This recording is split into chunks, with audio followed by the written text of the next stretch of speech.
Hi, this is Dr. Hudson. This presentation is designed to help you master the historical thinking skill considering historical perspective. Here I've listed the 6 historical thinking skills that we'll focus on in this course. This helps you put this particular skill in a broader context. Have you ever wondered why in the past women wore corsets or men wore wigs and perhaps thought they were silly?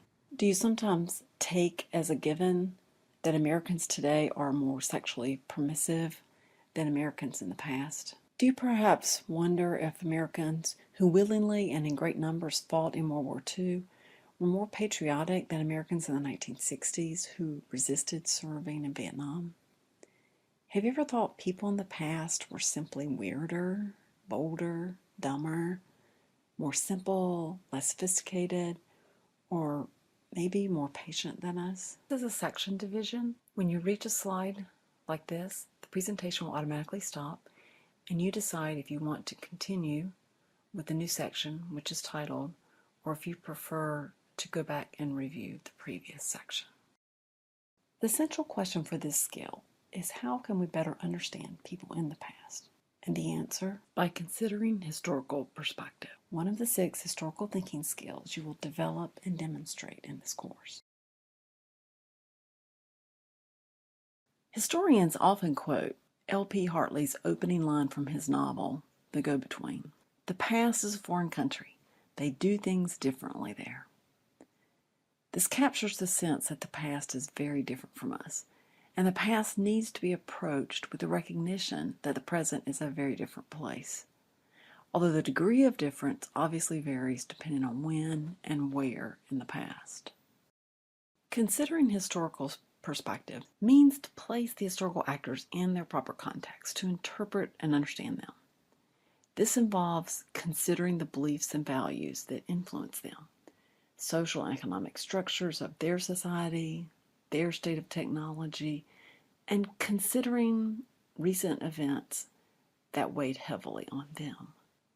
These can be clues to recognize when someone has failed to take historical perspective, viewing the past with romantic fondness, or viewing the past with nostalgic longing, wishing you had been there, or viewing the past only with harsh judgments. We'll find out with another skill that at times harsh judgments are appropriate, however. This section defines the skill basics. All historical thinking skills involve asking questions. Considering historical perspective requires asking questions that will help you identify, compare, and evaluate. Considering historical perspective begins with identifying the differences between our time and place and the historical era under consideration. Compare the differences. Consider this healthcare worker in the present, her age, her gender, her dress. Now, compare that with someone in the past, let's say a century ago.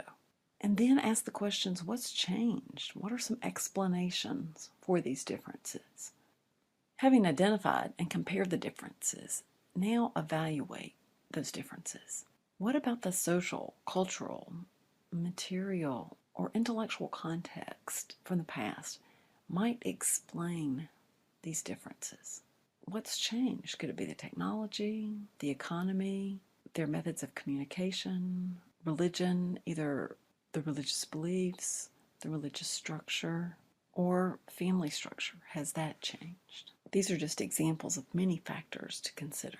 This is a skill review for considering historical perspective.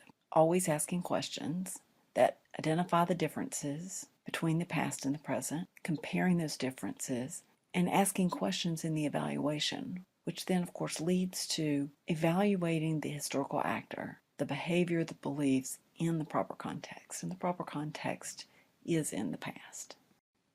This section adds complexity to the skill basics. Since the skill basics emphasized understanding the historical actor in the past, it can mislead you into thinking that there is a point of view of the past. Just as there's no one 21st century point of view or United States point of view, there's also no one 19th century point of view or female or New York point of view. There's not even one 19th century female New Yorker point of view. People from the past had beliefs that conflicted with each other. Thus, considering historical perspective involves understanding the range of perspectives and understanding that many different perspectives conflicted and competed with each other. In considering historical perspective, we need to avoid two extremes. One is presentism, which is imposing the present or contemporary ideas on people from the past, as though historical actors should hold our particular views, which have been shaped by very different social, cultural, and intellectual influences. So we need to avoid viewing the past with the perspective of the present. The other extreme is sympathetic acceptance, as though identifying with or agreeing with the perspective of people you study is concluding that any judgment is an indication of presentism or being present-minded, and concluding that all behavior from the past was just that way, as though the historical actors could not have known any different. Considering historical perspective does not mean identifying with or agreeing with historical actors' perspective. It's about understanding the past the way you want to understand or solve a puzzle, rather than understanding as though you sympathize with them. This section offers a concluding mantra. Always remember, history is not learning facts. Historical thinking, in this case considering historical perspective, requires that you think, that you ask questions, that you make judgments that require reasoning, and that you explain those judgments. Yet historical thinking is not simply issuing opinions, which are personal preferences, but historical thinking leads to interpretations. Interpretations that reflect a point of view that can be challenged and disputed. History is controversial.